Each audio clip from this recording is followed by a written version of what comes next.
Welcome to my final project for the course EGR 214, Numerical Methods for Engineers, taught by instructor Dr. Hans Chapman at Cape Fear Community College. I'll be doing a presentation on the application and use of MatLab to calculate double integrals.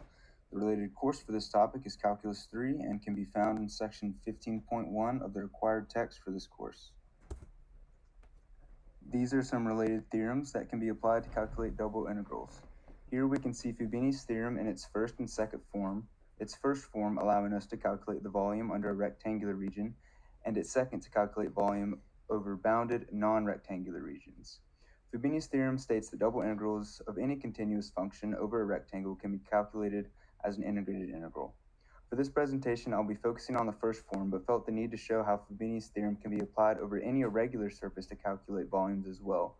The difference being that we must integrate over the function given as the bounds of the non-rectangular surface, instead of bounds defined by a combination of a linear path with respect to rectangular bounds of one variable or rectangular bounds by both variables.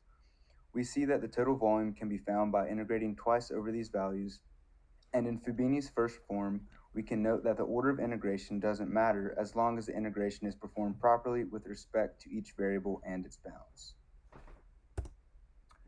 For our first example, we are asked to calculate the volume of the region bounded by the elliptical paraboloid shown in the figure to the right, bounded by x and y minimums of 0 and x and y maximums of 1 and 2 respectively. We first integrate the function with respect to the y variable over its bounds, and then integrate with respect to x and its bounds, finding our total volume under the paraboloid to equal 86 over 3, or 28.67 cubic units. For writing our MATLAB script to calculate the same volume, we first use the sims function to define x and y as variables. We then ask the user to input the function we will integrate over. It is important to note that when inputting a function in MATLAB, we must call over what variables the function is in respect to by using syntax @ and in quotations, in this case, x, y. This saves our function to be used later in our final calculation. We then use xmin, xmax, ymin, and ymax to define our bounds with respect to our minimum and maximum values for each variable. As our script is written, these names are now defined as bounds once we are asked, and input them into our workspace for our script. Finally, using the integral2 function in MATLAB, we call our saved equation, all our minimum and maximum values placed in the correct order, to calculate the volume under the paraboloid. This function is very useful in this way and can be altered over any number of integrals by changing the number after the integral name. As stated, we use integral2 to calculate the double integral, finding the volume under the elliptical paraboloid equation to be 28.67 units, which we can see to be the same solution as our previous analytical solution.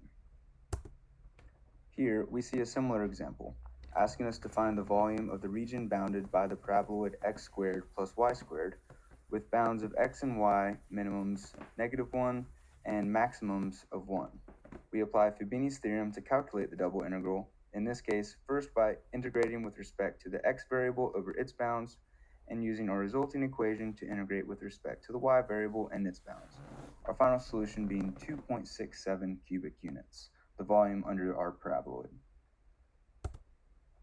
As seen in the command window of our MATLAB program, we can use the same script again to calculate our double integral in a quicker and more efficient way, simply by inputting our function and our maximum and minimum values with respect to each variable. As long as correct syntax is utilized, we can see this MATLAB script is a great tool to quickly find the volume under a paraboloid or any multivariable function, as long as its bounds are properly defined. We see the total volume is again the same as the volume we found in our analytical solution.